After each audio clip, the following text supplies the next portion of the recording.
Setelah sempat membuat gaduh istana, Presiden Joko Widodo memberikan tugas kepada Menko Kemaritiman Rizal Ramli untuk membenahi waktu bongkar muat di Pelabuhan Tanjung Priok, Jakarta, tenggat waktu yang ditargetkan 1 bulan. Dan kali ini Rizal menuding PT Pelindo II sebagai salah satu pihak yang mengambil keuntungan dari lamanya waktu tunggu bongkar muat atau dwelling time. Dan untuk menunaikan tugas dari Presiden Joko Widodo, hari ini Menko Rizal Ramli menggelar rapat dengan jajaran di bawah kementerian yang bersinggungan langsung dengan persoalan bongkar muat pelabuhan. Hadir dalam rapat tersebut antara lain Menteri Perdagangan Thomas Lembong dan Menteri Perindustrian Saleh Husin dan perwakilan Bea Cukai. Dalam rapat tersebut dibentuk satuan tugas task force yang bertugas mempercepat efisiensi waktu bongkar muat atau dwelling time di Pelabuhan Tanjung Priok, Jakarta. Rizal langsung menuding PT Pelindo II sebagai salah satu pihak yang ikut memperlama waktu tunggu bongkar muat. Menurutnya, Pelindo bisa mengambil keuntungan lebih dari triliunan dari lamanya waktu tunggu bongkar muat. Semakin lama di pelabuhan, maka Pelindo semakin tinggi pendapatannya. Untuk itu, Menko Kemaritiman tidak akan menyerahkan otoritas pelabuhan kepada PT Pelindo II, lantaran ada kepentingan yang bermain waktu bongkar muat. Dan sejauh ini bisa 5-6 hari. Kedepan akan dipangkas menjadi 3 hari. Yang keempat, dari dulu berantem ya antara Pelindo dan PT Kereta Api.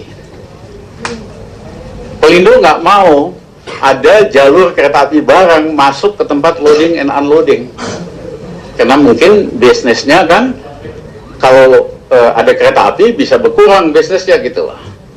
Ya, oleh karena itu kami mau tegas, kali ini kagak ada lagi penolakan. Kalau ada yang menolak kita kepret gitu loh. Hah? Ya nggak tahu saya siapa. Ya kan, tapi esensinya harus ada jalur kereta api langsung ke lokasi unloading. Nah, kalau itu terjadi, kontainer-kontainer itu seandainya perlu diperiksa sementara, bisa dipindahkan dulu ke Cikarang, ya, bisa langsung ke gudang yang import atau ke lokasi pabriknya. Itu kalau kita lakukan ini aja, sepertiga dari kemacetan di Tanjung Priok itu akan berkurang. Memang akan merugikan pendapatan dari tracking business dan lain-lain, tapi ini kan buat kepentingan nasional yang lebih besar. Ya, istilah kepret ini tampaknya sangat identik ya dengan pernyataan dari Menko Kemaritiman Rizal Ramli. Dan kali ini istilah tersebut dipergunakan untuk menyisiri siapa yang bermain dalam mafia waktu tunggu bongkar muat dwelling time di Pelabuhan Tanjung Priok, Jakarta. Menko Kemaritiman Rizal Ramli setelah ramai membuat gaduh istana, membuat gebrakan untuk membongkar mafia yang bermain di balik lamanya waktu tunggu bongkar muat di Pelabuhan Tanjung Priok, Jakarta. Gebrakan Rizal ini setelah menerima mandat dari Presiden Joko Widodo. Pada Juni lalu, Presiden Jokowi saat sidak di Pelabuhan Tanjung Priok menemukan kejanggalan lamanya waktu bongkar muat kegiatan ekspor-impor dwelling time. Rizal Ramli bergerak cepat. Dalam rapat terbatas di kantor Menko Kemaritiman, Rizal membentuk tim satuan gugus cepat. Tim ini menggandeng dari unsur kepolisian, TNI, dan kalangan sipil. Tim akan bekerja selama sebulan untuk membongkar mafia yang selama ini memperlambat proses dwelling time di Pelabuhan Tanjung Priok. Dasarnya kami memahami bahwa di Tanjung Priok itu banyak mafia.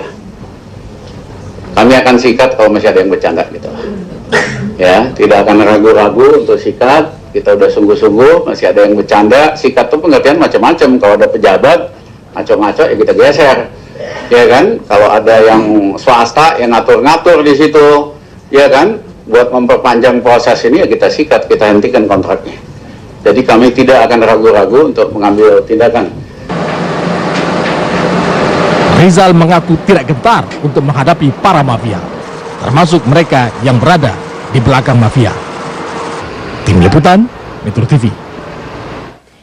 Menko Kemaritiman Rizal Ramli setelah ramai membuat gaduh istana, membuat gebrakan untuk membongkar mafia yang bermain di balik lamanya waktu tunggu bongkar muat di Pelabuhan Tanjung Priok, Jakarta.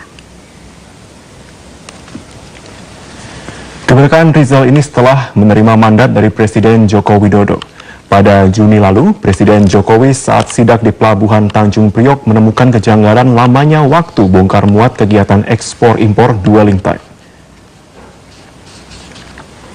Rizal Ramli bergerak dengan cepat dan dalam rapat terbatas di kantor Menko Kemaritiman, Rizal membentuk tim satuan gugus cepat. Tim ini menggandeng dari unsur kepolisian dan TNI dan juga kalangan sipil.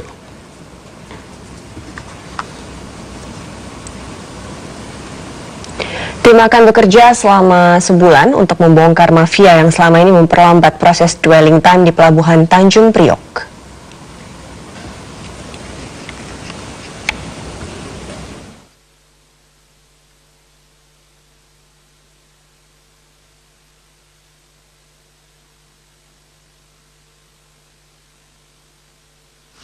Menko Kemaritiman Rizal Ramli membentuk gugus tugas atau task force untuk mengatasi waktu bongkar muat barang atau dwelling time di Pelabuhan Tanjung Priok, Jakarta. Di sela Rakor Kemaritiman, Rizal Ramli menegaskan menunjuk mantan pejabat Kementerian Keuangan dan Kemenko Equin Roni Rusli Higuchi sebagai ketua tim gugus tugas yang didampingi 2 orang penasehat, yaitu mantan Kasal Laksamana Marsetio dan Deputi Menko Kemaritiman yang juga mantan Dirjen Bea Cukai, Agung Kuswandono. Adapun keanggotaan tim gugus tugas diisi dengan 2 orang Jenderal Polisi Bintang 2, Jenderal Bintang 2 dari TNI Angkatan Laut dan TNI Angkatan Darat.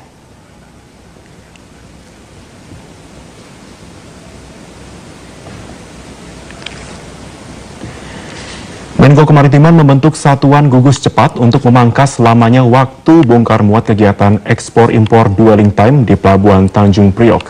Ada 5 langkah yang menjadi tugas tim satuan gugus ini. Langkah pertama adalah memperbanyak jalur hijau bagi barang yang telah memenuhi syarat dan jalur merah bagi barang yang masih dicurigai bermasalah. Kedua, meningkatkan denda yang tinggi bagi kontainer yang telah melewati masa penyimpanan. Ketiga, membangun jalur rel kereta api sampai ke lokasi loading peti kemas.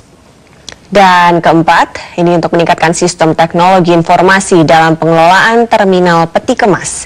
Dan terakhir, memberantas mafia yang memperlambat dwelling time.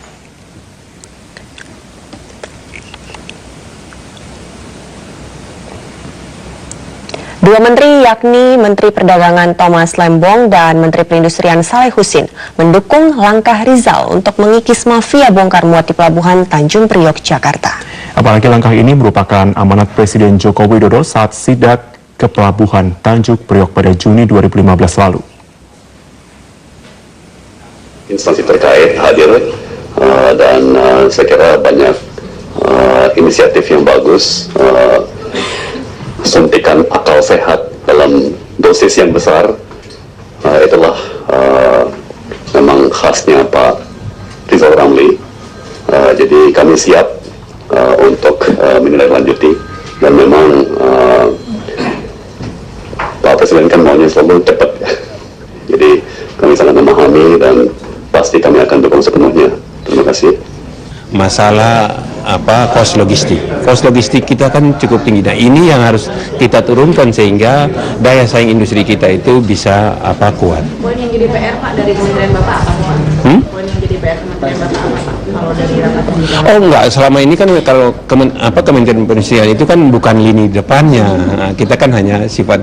Tapi yang paling utama adalah tadi juga saya menyampaikan agar kan sering juga banyak pengimportir yang selalu memasukkan barang aja dulu, baru ngurusnya ngurus izinnya, baru ngurusnya belakangan. Itu yang biasanya menjadi sumber masalah. Ini yang harus dibenahi. Ya. Wakil Presiden Yusuf Kala menggelar rapat terbatas di Istana Wapres, salah satunya membahas progres rencana megaproyek pembangunan pembangkit listrik 35.000 MW.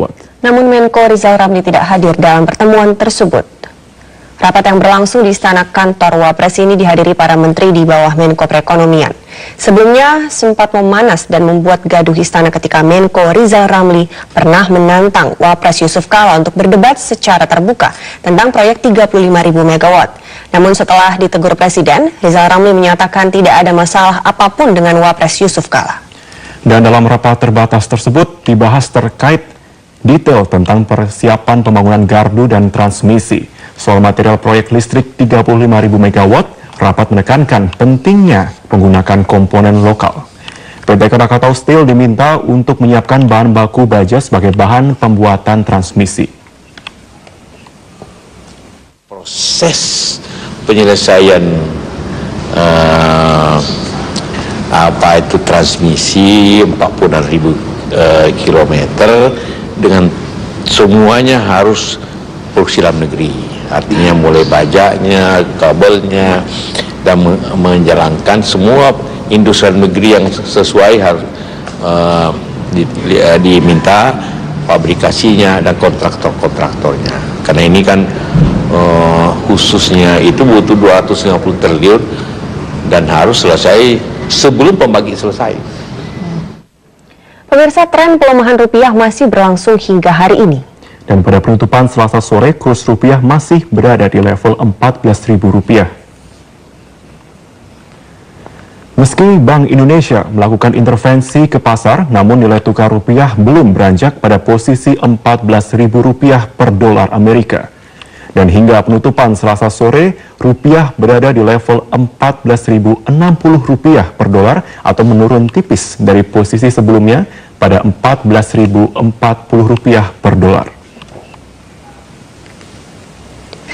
Menko Perekonomian Darmin Nasution menuding banyaknya dana asing yang berputar di Indonesia menjadi salah satu pemicu melemahnya rupiah. Akibatnya saat situasi pasar global bergejolak, rupiah terkena imbasnya. Menurut Darmin, mayoritas dana asing yang berputar di Indonesia berada di pasar saham dan surat utang negara.